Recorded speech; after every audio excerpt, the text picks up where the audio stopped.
Nagpalipad ang China ng military helicopter sa BRP Cabra na nagbabantay sa tinaguriang monster ship ng China sa West Philippine Sea. Ang binabantayan namang monster ship ay lumayo sa Zambales pero pinalitan doon ng isa pang barko ng China Coast Guard. Nakatutok si Chino Gaston.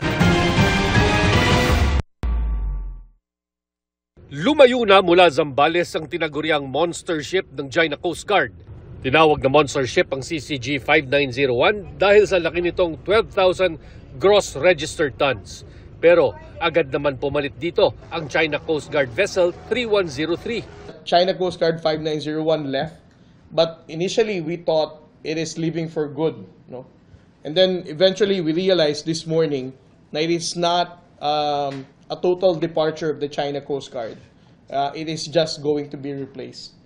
Nababahala ang pamahalaan sa pananatili ng monster ship sa loob ng exclusive economic zone ng Pilipinas. Sa huling monitoring ng Philippine Coast Guard, nasa 30 nautical miles na ito mula Bajo de Masinloc.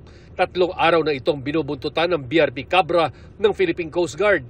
Kahapon habang sinusundan ang monster ship, lumapit raw ang isang military helicopter ng People's Liberation Army Navy at nag-hover o nanatili sa ibabaw ng BRP Cabra ng higit kumulang 20 minuto.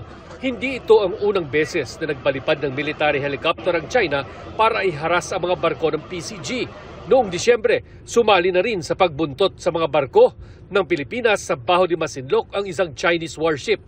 Sabi noon ng National Maritime Council, hindi pa rin sapat na dahilan ito para itapat ang Philippine Navy para daw hindi lumala ang tensyon. We have always measured response in carrying out maritime law enforcement and also in challenging the unlawful presence of the Chinese Coast Guard.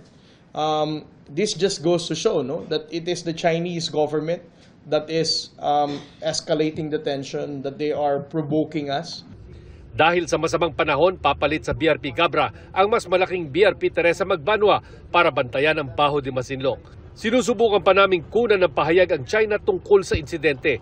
Pero iginit nilang makatuwiran at alinsunod sa batas umano ang pagpapatrol at law enforcement activities ng kanilang Coast Guard.